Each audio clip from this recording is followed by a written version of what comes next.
Olá, boa noite e bem-vindo ao Balanço e Contas. Gonçalo, Diamantino e João conheceram-se enquanto frequentavam o doutoramento no Departamento de Engenharia Informática na Universidade de Coimbra e rapidamente concluíram que não desejavam seguir a carreira académica. Nenhum deles tinha formação ou sequer experiência em gestão, mas isso não os impediu de se lançarem no mundo dos negócios, criando uma empresa de base tecnológica com a missão de desenvolver soluções tecnológicas para suportar sistemas críticos. Assim, dito desta forma, pode não se perceber em que consiste exatamente a atividade desta empresa, mas se souber que há missões espaciais que usam software português, que o mesmo acontece com o sistema de satélites que a Europa está a desenvolver em alternativa ao GPS americano, ou que são eles que constroem os mapas de risco que a Proteção Civil recebe diariamente na prevenção de incêndios, talvez se torne mais compreensível o que é a Critical Software e que tipo de negócios realiza. Passados 10 anos, a empresa continua a crescer a um ritmo de 60% ao ano, desenvolve negócios nos 5 continentes e tem uma carteira de clientes invejável que inclui, entre muitos outros, a NASA, as agências espaciais europeia e japonesa, a Comissão Europeia, ou grandes multinacionais como a Chevron Texaco, o Bank of America, a Alcatel ou a Siemens.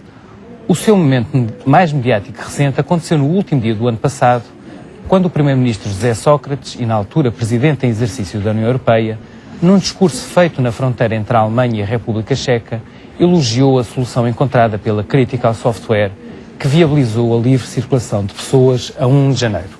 Foi uma intervenção de emergência, pois a Comissão Europeia já tinha dito que era tecnicamente impossível, dentro do prazo previsto, alargar o sistema de informação de Schengen a mais 9 dos novos Estados-membros.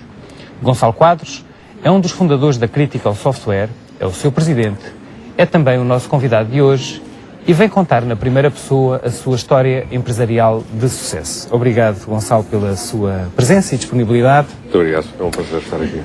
O Gonçalo, antes de se lançar na aventura de empresário, tinha um bom emprego, provavelmente bem remunerado e seguramente com perspectivas de carreira muito interessantes. O que é facto é que deixou o conforto da situação de trabalhador por conta de outrem, decide regressar à universidade para tirar o doutoramento e a partir daí arrisca num projeto próprio que está a dar os seus frutos. Ser empresário no nosso país é um ato de loucura ou há uma característica inata? Não, julgo que não. E também julgo que não há uma característica inata. Acho que se houvesse, se ela fosse necessária, eu não teria feito o percurso que fiz. Eu de facto estava, quando decidi regressar à universidade para fazer o doutoramento, estava numa grande empresa que aliás me ensinou muito. Foi uma extraordinária escola de engenharia, envolvido num projeto que, quando terminou, me encheu de um certo vazio que eu julguei que devia ser preenchido com um desafio como era vir fazer o doutoramento.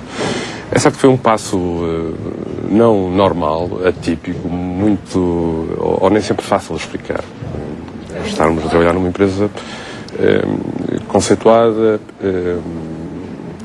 e largarmos, enfim, o Business Plan, resolvemos candidatar-nos a alguns concursos de ideias de negócio e depois ganhámos esses concursos. E mais importante do que os prémios em si, um deles foi do Instituto Pedro Nunes, tivemos um ano de incubação em Coimbra, que era, digamos que o nosso maior risco na altura. Onde é que nós vamos começar? Não temos espaço, temos que estar todos juntos, isso promove o nosso... o entormance. Exatamente, o commitment com o projeto que temos.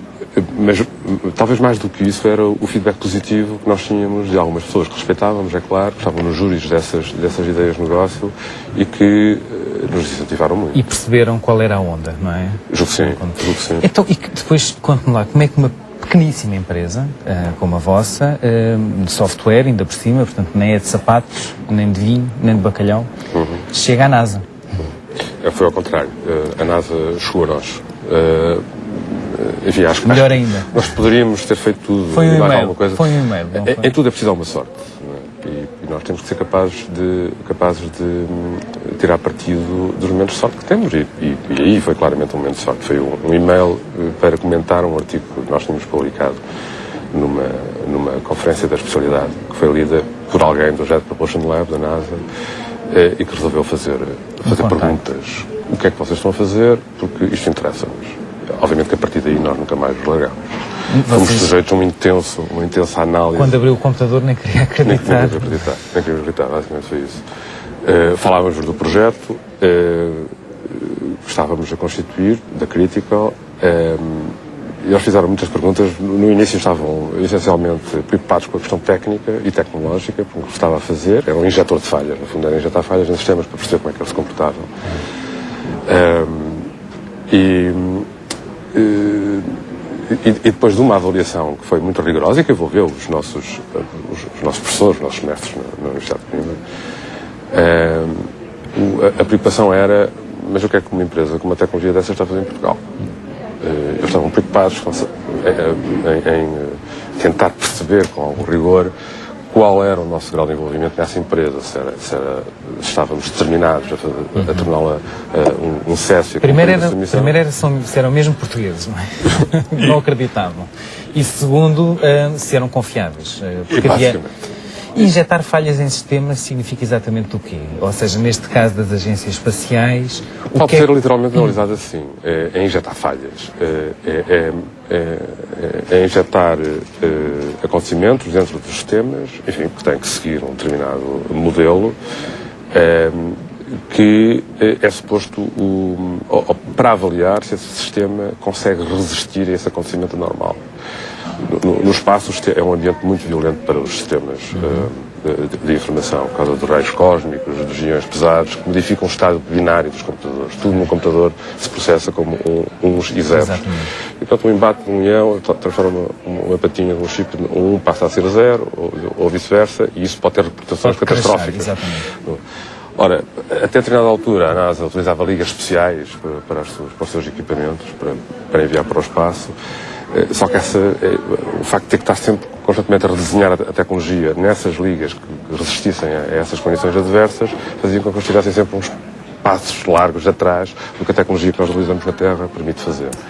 Então eles decidiram, ok, vamos acabar com isto e, portanto, o que vamos ter nas nossas naves espaciais é a tecnologia comum e vamos construir métodos, um layer de software, uma camada que permita detectar as falhas que porventura acontecer e corrigir e recuperar essas mesmas falhas. Contrataram um grande consórcio com a Lockheed Martin, com a Cray, com a Silicon Graphics, tudo grandes nomes que nós conhecemos neste mundo. Mas depois havia um problema que era necessário resolver. E agora, como é que a gente testa se isso funciona?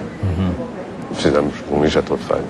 Isso foi outra vez o nosso golpe de sorte. Nós estávamos a fazer o doutoramento num laboratório na Universidade de Coimbra, talvez pouca gente saiba, mas que é um dos laboratórios mais conceituados nesta área, na área da tolerância a falhas, da confiabilidade à escala global, e isso permitiu-nos publicar em conferências e revistas de referência que os técnicos do Jet Propulsion Lab da NASA consultaram e verificaram o trabalho que estava a ser feito, acharam interessante a nossa aproximação e depois de um processo que foi longo, de avaliação, acabaram por contratar, por licenciar, comprar a nossa tecnologia, que depois foi adquirida também pela ESA, depois pela Agência Espacial Japonesa e mais recentemente pela Agência Chinesa. Disse há pouco que nunca mais largaram a NASA, mas a NASA também nunca mais vos largou, e o facto é que outras agências espaciais, a europeia e a japonesa, imagino que venham depois de ter verificado que desse vosso casamento. É claro, aliás, mesmo em Portugal, a nossa associação com o brand NASA, enfim, teve o impacto que teve. A NASA é um brand muito sexy, certo, e que nos tirou, digamos, que nos deu alguma visibilidade com todos os benefícios e também as vantagens que isso traz.